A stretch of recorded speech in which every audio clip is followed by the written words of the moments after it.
I want you to show me how to get to know. YouTube, share ko lang yung share tayo ng knowledge ngayon about sa electrical. Basic lang po, yung mga gustong matuto, yung mga nag-uumpisa pa lang dyan na hindi pa to na encounter, tsaka kahit hindi kayo related sa electrical, basta gusto niyo matuto sa electrical for basic purposes lang, makuha nyo lang yung basic, magamit nyo rin sa pasarili. Yan guys, ito ay tugang outlet. Kaya sa tinawag na tugang, dalawa yung ano niya, parang pin. Ito po yung natatanggal. Tatanggal po yan. Ayan. Tatanggal po yan. Yan po ibang klase po yan. Ibang klase. Yan yung mga parts niya.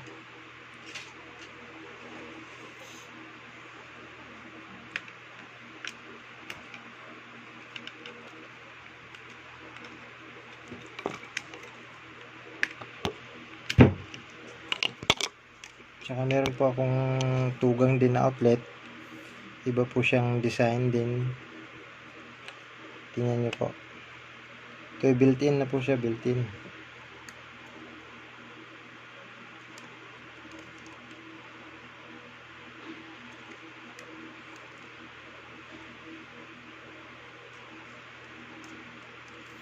Built-in na po yan, built-in.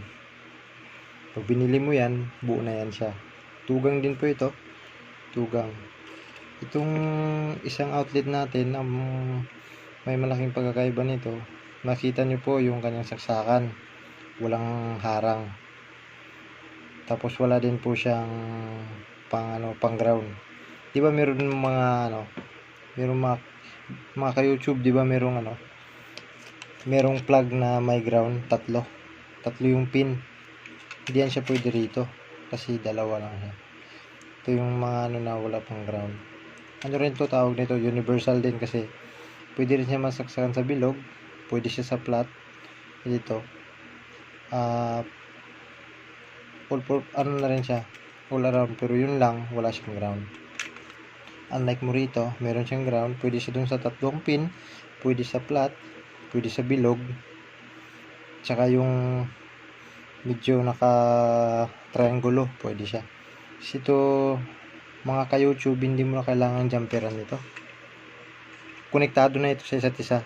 Tingnan mo sa likod. Yan. No need na to put jumper. Ito. Hindi na kailangan mo jumper. Ito na yung line 1, line 1, line 2, line 2. Ang linya lang dito isang linya, tapos dito isang linya. Tapos itong dalawa na to, ground yan. Okay? Then, may isa pa akong klaseng outlet dito mga ka-YouTube. Ibang design din ito. Tingnan sa likod mga ka-YouTube. Dito apat mga ka-YouTube. Dalawa sa line 1, dalawa sa line 2 or neutral. Dito sa kabila ka-YouTube, dalawa lang.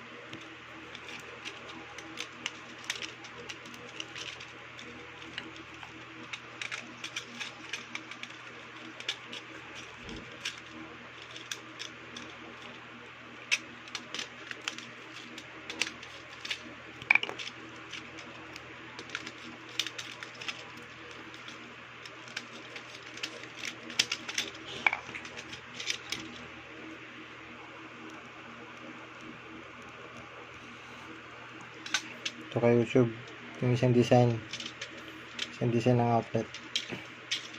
Tugang din po siya, then meron din po siyang cover sa supply. Ito yung ground niya. Ano rin ito, universal outlet. Kasi pwede siya sa flat, sa quadro, sa bilog, sa 3 pin. Maganda po ito na klase ng outlet. Kasi itong screw type po siya. Screw type. Tapos ito po yung ground niya. Ito yung ground.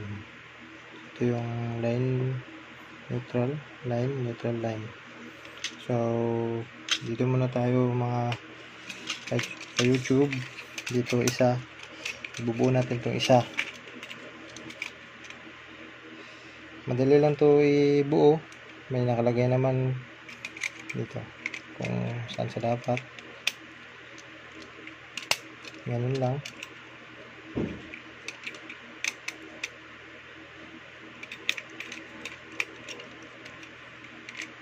Ganun mo lang muna.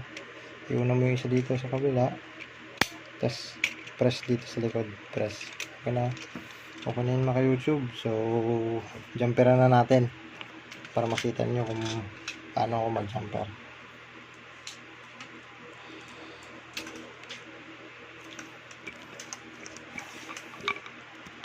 Sa mga gusto pong matuto dyan,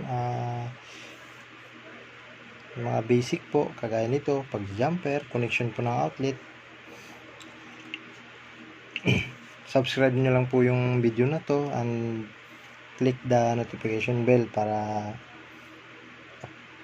update po kayo sa mga video na i-upload ko pa. Kasi gusto ko rin yung mga baguhan pa lang po sa electrical na gusto matuto, yung manalis tayo kaunti, pwede natin i-share. So, andito yan more kay YouTube, nakalagay yan dito kasi ito kay YouTube, meron yan siyang kung anong haba ang dapat. Pantay na pantay yan kay YouTube dyan.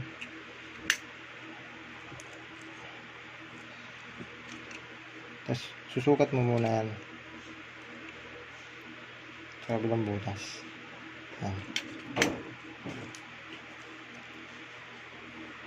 Stopin mo lang.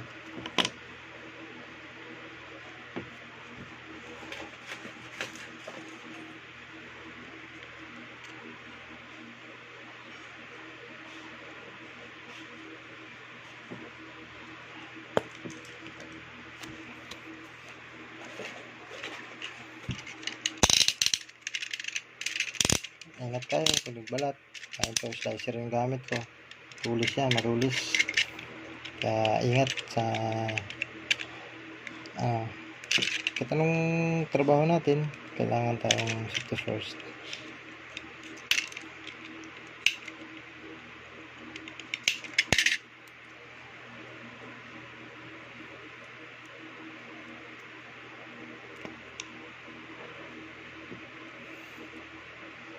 Yan.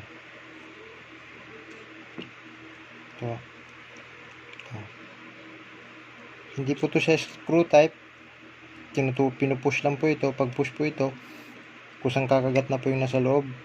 Yan, pag pinush po ito, kusang kakagat na po yung nasa loob. Push mo lang po yan.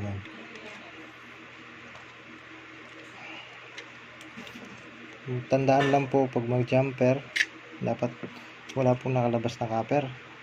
Yan. Pulido po siya, wala nakalabas na copper. Yan.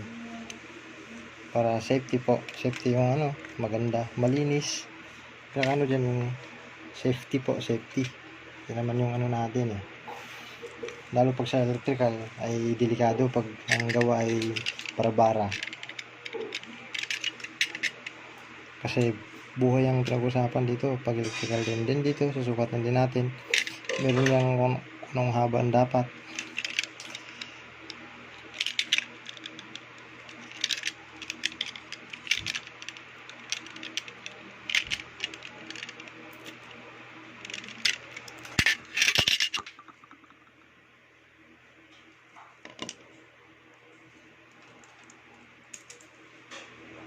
Tapos susukat mo lang siya dito sa kabilang butas din.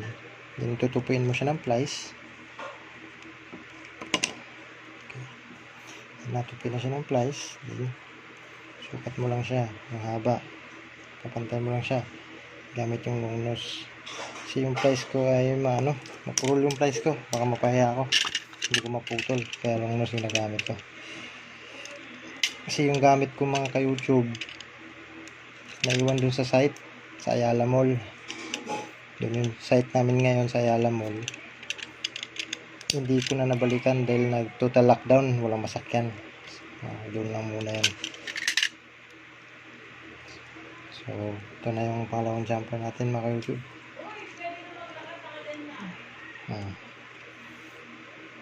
Pupush. Tingnan nyo mga ka-YouTube, malinis. Push mo lang yan. Yan mga ka-YouTube. Yan na yung jumper. Tapos dito po yung supply. Kahit saan po yung supply. Pwede rito, pwede rito, pwede rito isa, pwede rito. Ganun. Kasi ito kasi konektado yan. Ito konektado. Ito, basta ito, tsaka ito, hindi pwede po samahin lagyan ng ng power supply. Dapat dito at tsaka dito. Dito, tsaka dito. Dito, tsaka dito mga ka-YouTube. Okay, mga ka-YouTube.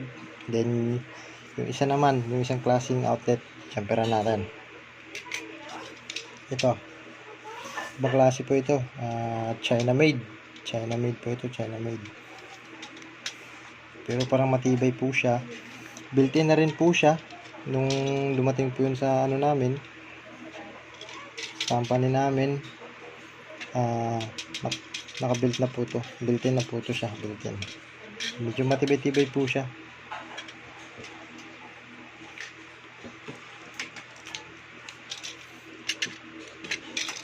Luwagan muna natin yung screw. Ito naman screw type.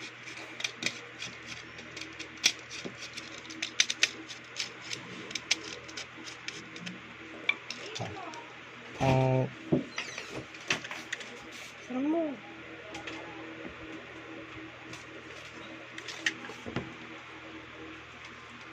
Sarang mo. Kanin.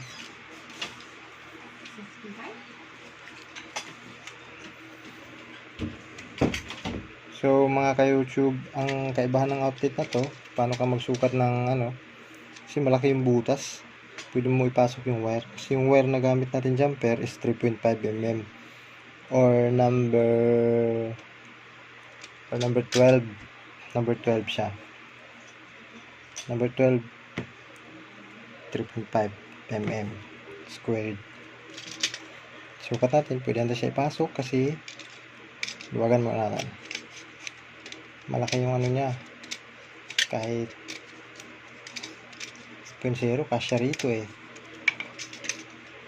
Maka YouTube, pasok, di ba? Gaganon ko lang siya para yung hindi nalalabas yung copper. Para kasukat talaga yung splice na pasok doon, yung copper. Para yung babalatan ko, kasukat lang talaga. Dito yung line, tapos dito yung line, dito yung line, tapos dito yung line sa kabila. So, pasok ko lang yan. Tutupin ko muna siya ng plies.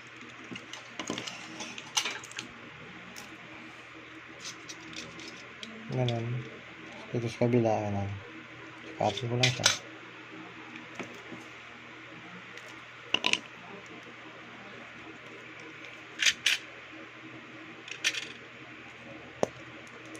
Putol. Then dito ka na lang magsukat. Antay mo na lang sila.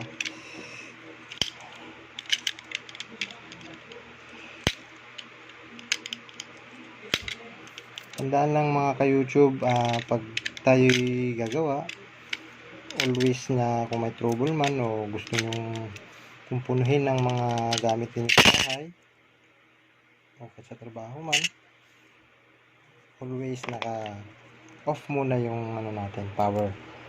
Yan po yung protocol.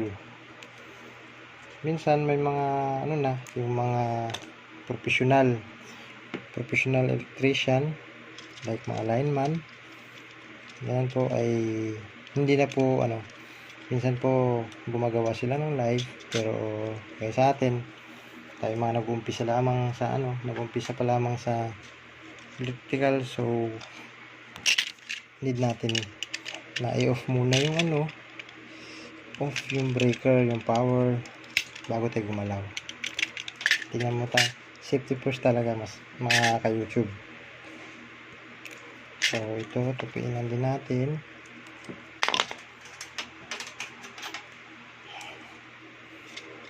Ayan.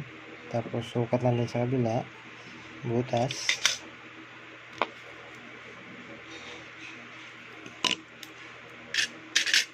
Tapos sukat, tansya lang, tansya, yan. Then pulin mo, tansahan mo lang din yung babalatan mo.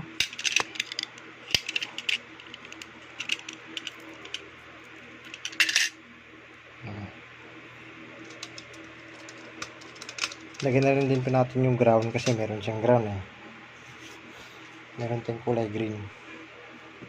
Always remember po, lalo na sa mga baguhan dyan na papasok sa company electrical, ang green po ay ground po yan green ground. Hindi po yan siya ginagamit sa kasi sa electrical meron po tayong code. Nakasaad po yan sa Philippine Electrical Code. Nakasaad po yan sa libro na ang green para sa ground. Minsan yung mga maliliit na bahay ginagamit siya, hindi nagko-color coding sa lalo pag mga bahay lang. Pero mostly talaga mga YouTube, green ground po yan talaga. Walang gumagamit na kahit sa bahay, hindi sila ibang kulay ang binibili kasi yung green pang ground po talaga yan. Yan, sukat mo lang.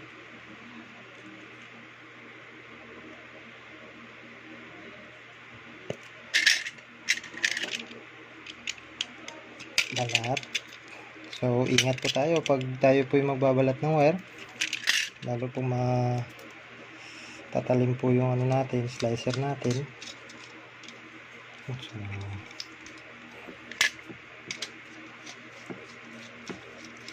kita na po natin yung ground.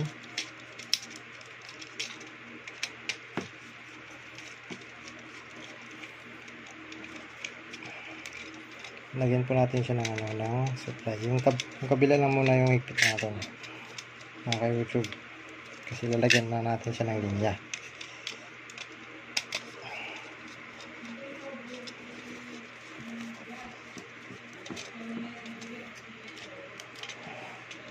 Kita niyo ito mga ka-YouTube, yung Philip tsaka flat ko. Ito, nagamit ko to sa mga live, lalo pag may mga kailangan dukutin na hindi kailangan, mga emergency na hindi kailangan patayin, mga itong ginagamit ko. Safety po talaga ito. Ito lang po yung nito, kasi ito insulation po ito, rubber na to, rubber.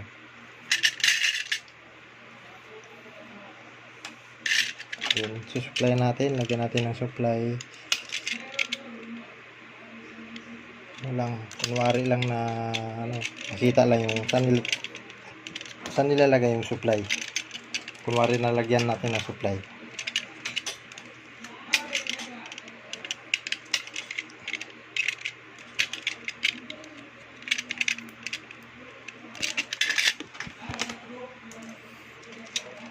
Yung kabilang side, pinagpit agad. Ito, pinagpitan natin.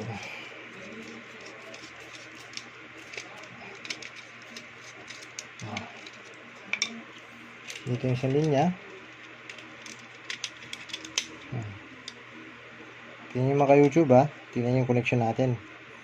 Yan, malapit ko pa. Yan, nakikita kayong L tsaka N, yun yung mga nagkonekta. Ito, kita natin. Kailangan maigpit para hindi mag-loss.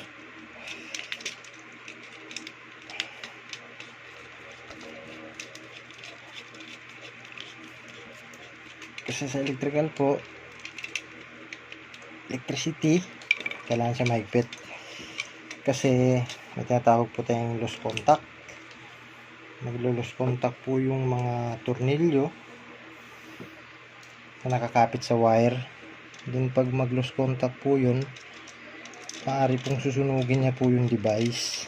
So cause po ng sunog kasi sasabog, cause po ng problem yung pag nagawa, nakalimutan higpitan. So always check po talaga na mahigpit yung mga natin,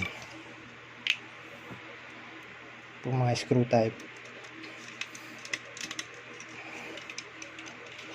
Saka yung ground, lagyan na rin din natin ng wire.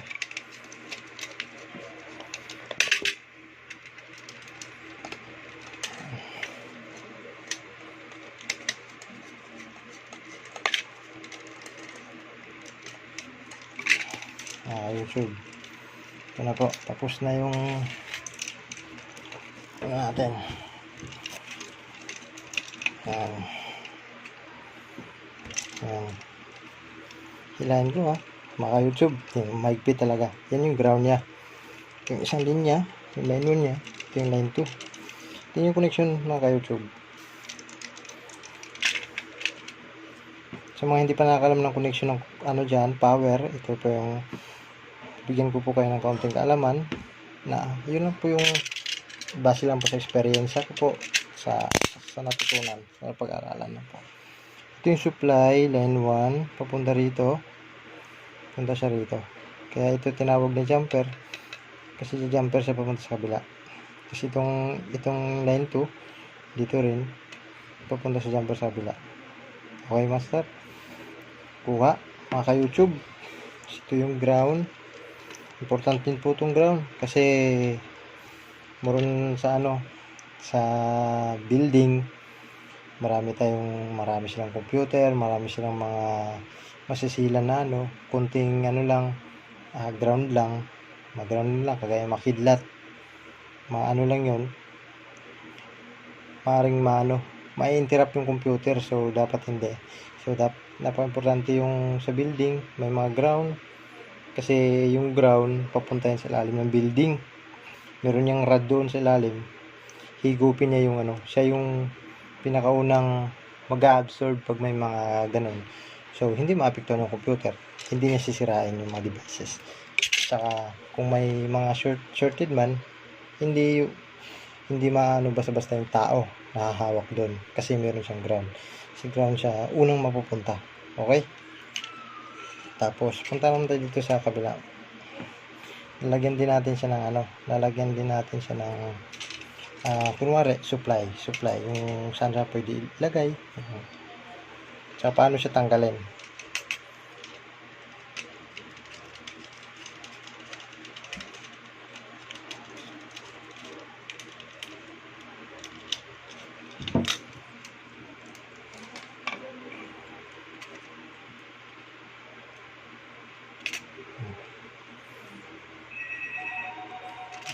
Ito kay YouTube, unlike sa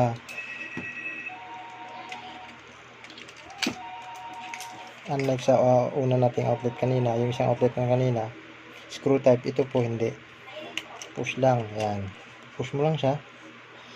Pag nakagat na, pwede mo rin siyang alalayan ng plies mo para diin siya doon. Pag maramdaman mo naman po yan pag matigas na, yun na po yun, bumuo na po yun. So, dapat po yung lahat ng strand ay pumasok.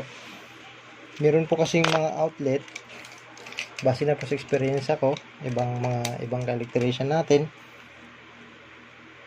kasi minsan maliliit yung butas, hindi nagkasya. Ayan, pag nagbalat sila, plies yung gamit, hindi slicer, humiwalay siya master.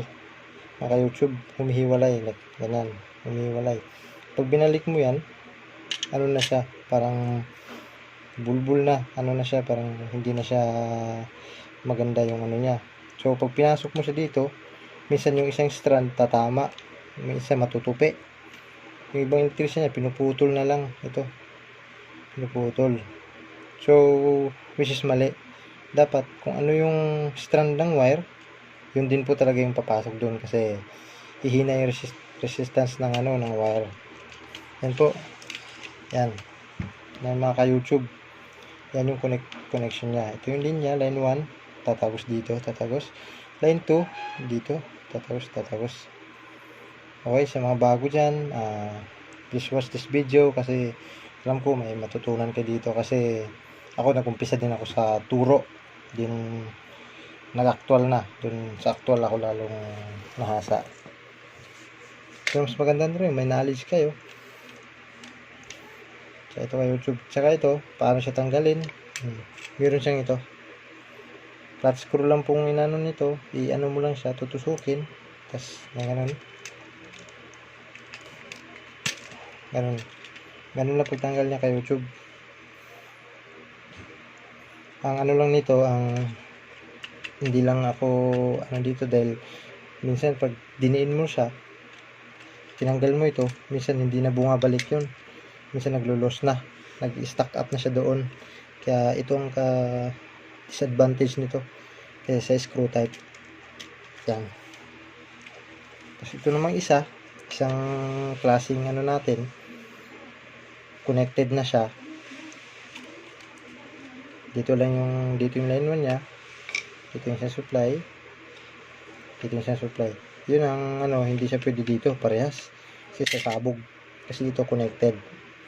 Ito, hindi. So, baka next natin.